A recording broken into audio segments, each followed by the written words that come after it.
to enable or disable relevant shortcut in text message on Samsung Galaxy S26 Ultra, let's start the video. First of all, go to App Library. Here click on Message app. After click on Message app, click on this profile icon.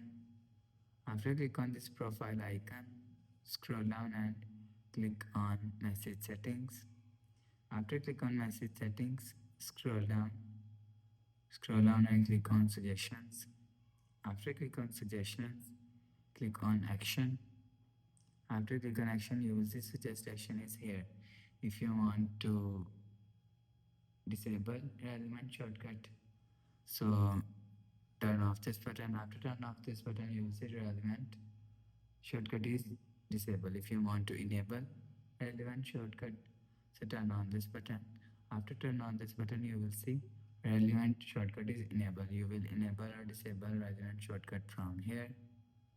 After the process, go back to home screen. So that's how you can enable or disable relevant shortcut in text message on Samsung Galaxy S26 Ultra. If you like the video, please subscribe. Thanks for watching.